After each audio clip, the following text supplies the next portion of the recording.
In the twilight of the third millennium, we built our last wonder not by reaching for the stars, but by descending into the abyss.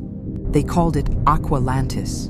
For Anya, its chief systems engineer, the city wasn't just home. It was a symphony, and she knew its every note. Her official role was to showcase the perfection, to guide others through the grand design.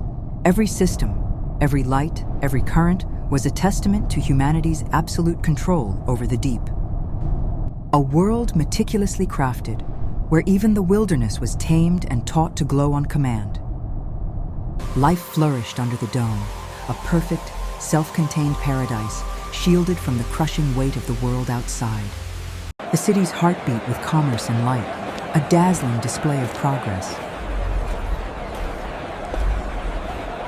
But they were always reminded of where they were, visitors in a kingdom not their own.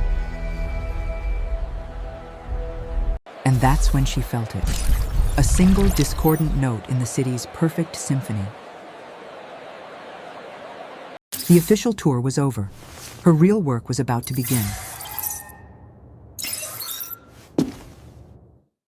The city's data flowed like a river, but this was a ripple against the current, an impossibility. The signal was deep, deeper than the transit tubes, deeper than the residential spires. Originating from a place that, officially, no longer existed, a place erased from the maps. History had been sealed for a reason, and Anya knew some doors are best left unopened. But the truth has a pull stronger than any warning and a key for every lock. The descent was a journey back in time, shedding layers of polish and comfort.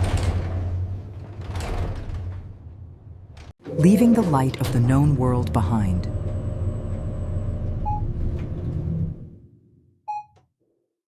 For whatever was sleeping in the dark was beginning to stir.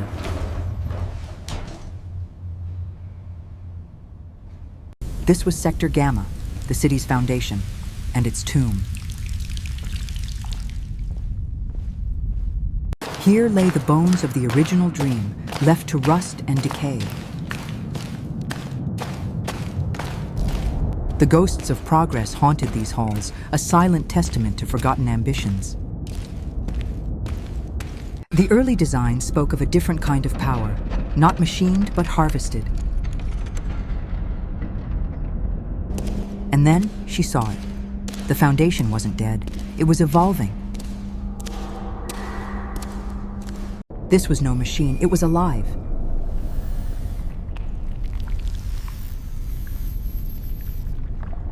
The city above was convulsing, reacting to the awakening below. The final door, the heart of the city's oldest secret. There was no turning back now. The system was failing, and protocol was a luxury she couldn't afford. She was now a trespasser in the house she had sworn to protect. The chamber was a cathedral of iron and shadow. And at its altar was the truth. It was not a reactor, it was a captive. An echo of the past, a single desperate message left behind. The voice of a founder, Alara Vance, reached across time. Log entry. First founder, Alara Vance. We did not build the core. The creature, the core, seemed to listen, as if hearing its own story for the first time. We built Aqualantis around it, drawing from its energy. We feared it. They hadn't built a city, they had built a cage.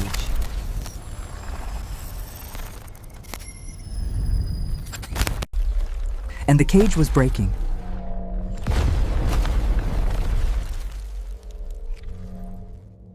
And fear, for the first time in generations, returned to Aqualantis. The creature wasn't attacking the city. It was thrashing in pain, a prisoner rattling its chains. It must be reasoned with. Symbiosis, not suppression. The founder's warning was clear. This couldn't be solved with engineering. It required something more. She couldn't speak its language, but she could reflect its own light back at it. The light of Aqualantis was about to be extinguished.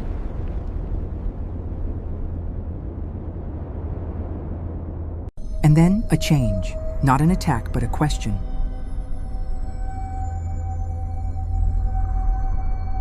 She had to let it in, to trust the unknown.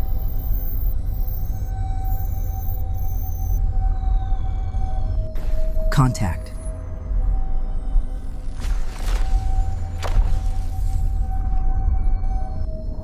To touch it was to feel a billion years of silence and a single moment of connection. The pain subsided. The fear was gone, replaced by a steady, powerful rhythm, a shared heartbeat. The city above was reborn in that instant.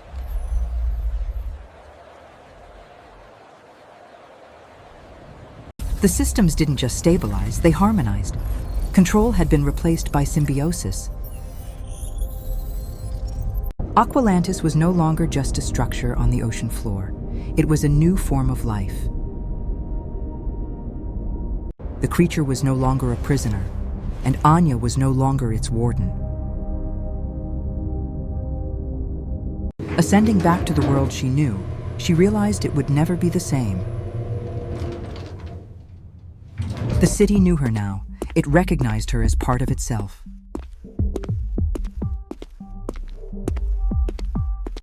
The tour was a lifetime ago. She now saw the city not for what it was, but what it had become. A living, breathing wonder, finally complete. A new era for Aqualantis had begun, an age of wonder, not of control. She was its guardian, its translator, its first friend. The tour was over, but the journey had just begun.